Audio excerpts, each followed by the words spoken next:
2010년도 이후의 K-팝의 현상을 살펴보겠습니다. 2010년 이후에 가장 큰 K-팝의 변화라고 하면 이 싸이의 강남스타일이라고 생각이 듭니다. 이 싸이의 강남스타일 앨범이 2012년 7월 15일에 발매가 되는데요. 이 YG 엔터테인먼트, 당시에는 YG 엔터테인먼트 소속으로 강남스타일이 발표가 됐습니다.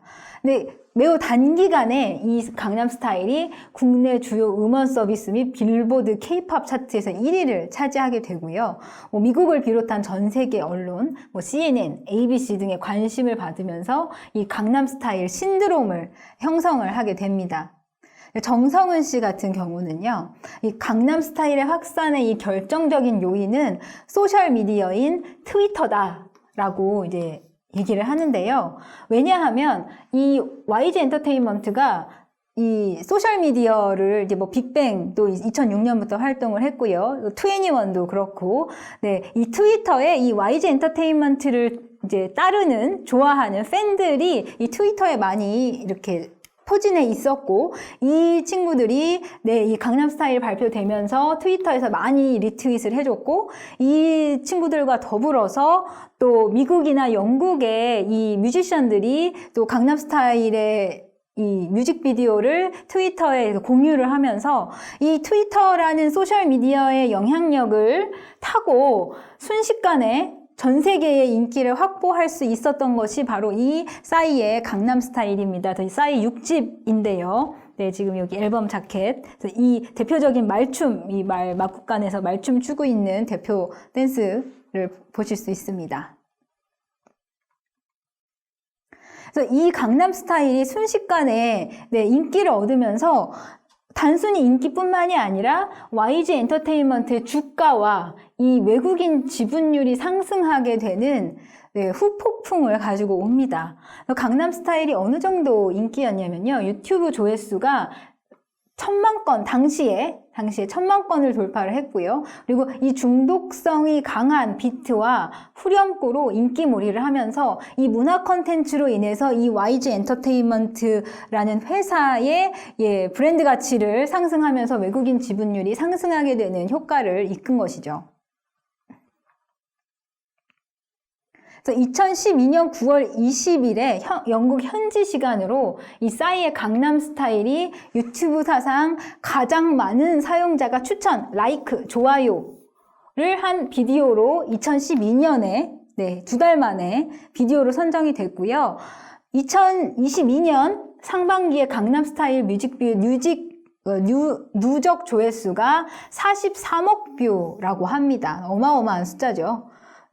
그래서 대중음악평론가 강헌 씨는 이제는 음악을 비주얼로 즐기는 유튜브 시대에는 K-팝이 대세다라고 말을 했어요. 그 전에 이 강남스타일 나오기 이전에는 음악을 듣는 워크맨이나 이런 소형 카세트 플레이어로 듣는 J-팝, 일본의 팝들이 유행을 했다면 2011년 강남스타일을 기점으로 이제는 보는 음악이다 라고 이 K-팝의 역사가 강남스타일을 전과 강남스타일이 나오기 후로는 명확하게 구분이 되는 현상을 보이고 있습니다. 그러면서 소셜미디어가 이 K-팝 확산에 아주 중요한 매체가 된 것이 바로 이 강남스타일을 기점으로 하고 있습니다.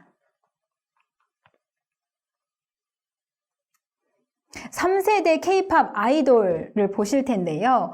이제는 너무 많아져서 제가 대표적인 그룹들만 이렇게 정리를 해놨는데요.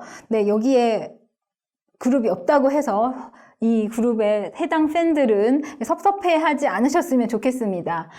보이 그룹들은 대표적인 그룹이 바로 방탄소년단, BTS가 있고요. 그리고 위너라는 그룹도 있고, 대부분 강남스타일 이후 2012년 이후에 데뷔한 그룹들이 주류를 이루고 있습니다. 그래서 3세대가 그렇게 구성이 되고 있고요. 몬스타엑스, 그리고 NCT 드림, NCT 또는 NCT 드림, 스트레이키즈가 2018년도에 데뷔를 했습니다. 그리고 이제 좀 특징 중에 하나가 프로젝트 그룹이라고 해서 오디션 아이돌 오디션 프로그램에서 결성이 돼서 프로젝트로 단기간 활동하고 해체하는, 그리고 이제 각자의 활동을 이어가는 이런 프로젝트 그룹 101이라든지, 네, 또 여기 걸그룹의 IOI 등 이런 프로젝트 그룹들이 생겨나고요. 또 NCT 같은 경우도 뭐 NCT 드림 뭐 이런 식으로 또 많은 그룹들, 많은 인원수가 또 유닛 활동으로 또 새로운 이름으로 이렇게 활동하는 경우도 있습니다. 걸그룹에는요, 대표적으로 레드벨벳, 그리고 마마무, 러블리즈, 여자친구, 트와이스, 블랙핑크, 그리고 IOI 등이 있습니다. 더 많은 그룹들이 있는데 대표적으로 이렇게 이 정도로 정리해 볼 수 있겠습니다. 이게 3세대 아이돌 활동의 특징을 볼 텐데요. 먼저 아까 말씀드렸다시피 아이돌 그룹들의 양적인 증가 너무 많아서 일일이 대표적인 알려진 그룹들만 말씀을 드렸지만 양적인 증가와 그리고 활동, 이 음악의 장르도 매우 다변화됐어요. 그리고 한국의 몬스타엑스 같은 경우는 한국에서는 좀 활동이 없는 것 같은데 또 그 사이엔 또 외국에가 있고, 그래서 국내 활동과 해외 활동을 병행하면서, 그래서 한국에 없다고 해서 활동을 안 하고 있는 것이 아닌 활동이 다변화됐고요. 다국적 아이돌 그룹이 결성이 됩니다. 이제 한류가 인기가 있고 아예 처음부터 해외 진출을 하기 위해서 뭐 2PM 같은 경우는 니쿤처럼 이제 태국 출신이라든지, 뭐 트와이스 같은 경우는 중국 출신 멤버라든지, 뭐 엑소도 그렇고요. 그래서 중국이나 대만이나 뭐 태국이나 이 다른 나라의 국적을 가진 사람들을 아이들을 해서 다국적 아이돌 그룹을 결성하는 것도 보실 수 있습니다. 그리고 이 다양한 소셜 네트워크를 활동을 통해서 팬들과 1대1로 우리 이 IT 강국처럼 우리 아이돌 그룹들의 이 스타들이 팬들을 통한 만남을 정말 자주 갖고 있다고 합니다. 그래서 이 팬 충성도가 매우 높은 것이 또 이 3세대 K-pop 아이돌의 특징이라고도 합니다. 그리고 이제 방금 앞서서도 말씀드렸지만 아이돌 오디션 예능 프로그램에서 결성된 프로젝트 그룹의 활동들, 뭐 대표적으로 프로듀스 101에서 IOI와 101 등이 있고요. 이 프로그램이 잘 되니까 또 기타 공중파에서도 이런 아이돌 오디션 예능 프로그램들이 이제 매우 호황을 누리고 있습니다. 그래서 이렇게 오디션 프로그램과 프로젝트 그룹 활동을 통해서 인지도를 얻은 또 이 스타들은 뭐 연기를 하거나, 그래서 또 다른 뭐 솔로로 활동을 하거나 본격적인 활동을 모색하기도 합니다.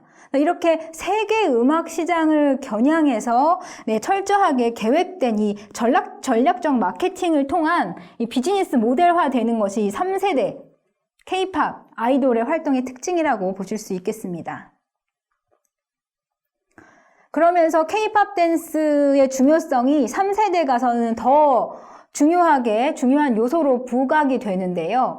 K-pop 퍼포먼스는 정말 중요해지죠. 그래서 왜냐하면 이 소셜미디어, 특히 이제 유튜브로 사람들이 정말 많이 음악을 감상을 하고 또 보게 됩니다. 그래서 듣는 음악에서 보는 음악으로 음악이 패러다임이 전환이 되고요. 그래서 이 K-팝의 역동적이고 화려한 댄스가 이 댄스 안무가 이제 주목을 받기 시작을 합니다. 그런데 그 안무의 스타일은 2세대와는 그렇게 많이 달라지지는 않았어요. 그래서 훅송이라고 하는 이 후렴구, 중독성이 강하고 반복적인 훅송의 이 포인트 안무가 그 역사를 계보를 이어오고 있습니다. 대표적인 게 이 강남스타일의 이 싸이의 말춤 이고요. 그리고 또 스트릿 댄스를 기초로 해서 뭐 힙합, R&B, 락, 팝 발라드 등 이 세계인들의 보편적인 댄스 언어에 기반을 해서 아시아적인 퍼포먼스를 얹혀서 또 이 특이하게 좀 새로운 느낌의 퍼포먼스를 만들어내는 것이 이 K-팝 댄스 안무의 이 중요성, 또 특징이라고 말씀드릴 수 있겠습니다. 그리고 단순히 댄스만 보여주는 게 아니라 독특한 컨셉이나 뮤지컬과 같은 이 스토리텔링 있는 그런 퍼포먼스도 보여주고 있고요. 근데 이렇게 가능한 건 뭐 헤어, 메이크업, 그리고 의상, 소품, 그리고 컴퓨터 그래픽, 뭐 LED 화면 등을 통해서 이 퍼포먼스 효과가 이제 더 극대화되는 효과, 촬영 기술도 있겠죠. 뭐 3D 기술도 있겠고, 그래서 이런 퍼포먼스 효과가 더 극대화되는 것이 이 3세대 K-팝 안무의 특징이라고 보실 수 있겠습니다. K-팝의 인기의 지표와 비결에 대해서 살펴보겠습니다. 이렇게 유튜브나 이 소셜 미디어의 중요성이 올라가면서요. 예전에는 뭐 그 음악 방송, 공중파의 음악 방송에서 1위를 하는 게 K-팝 인기의 측정 지표였는데 이제는 음원 스트리밍 수라든지 음원 판매 수라든지 그리고 유튜브 조회수, 특히 이제 해외 반응은 유튜브 조회수를 많이 본다고 합니다. 그리고 이제 음반 판매량은 이제 팬덤의 크기로 이제 이렇게 K-팝의 이 인기 측정 지표가 다변화되고 있고요. 그리고 강준만 선생님은 이 K-팝의 확산의 원동력은 이 디지털화, 음원의 디지털화와 이 팬덤의 힘이다. 네, 라고 이렇게 얘기를 하고 있는데요. 이 K-팝 스타들이 SNS를 활용한 이 팬들과의 직접 소통, 코로나가 시작되면서 이게 더 온라인상의 이 팬들과의 소통이 더 많아졌다고 합니다. 그리고 이 우리나라의 이 아이돌 K-팝의 독특한 팬덤 문화를 또 꼽고 있는데요. 이 팬덤은 또 신조어입니다. 파나트라는 어떤 몰두하는, 어떤 특정 거에 몰두하는, 그리고 이제 덤은 영지, 그래서 킹덤 할 때 이 영지, 이렇게 왕국 같은 거죠. 그래서 이 팬들이 한 아이돌을 좋아하는 팬들이 모인 것을 이제 팬덤이라고 하는데, 이 팬들이 돈을 십시일반 모여서 뭐 커피차를 이제 아이돌한테 뭐 방송할 때 한다거나, 뭐 드라마 촬영할 때 뭐 도시락을 한다거나, 뭐 스튜디오를 선물한다거나, 이런 매우 독특한 이 K-팝 팬들의 팬덤 문화도 매우 특징적으로 볼 수 있고요. 또 K-팝 아이돌들의 이 인성 교육, 높은 도덕성도 또 특징이라고 합니다.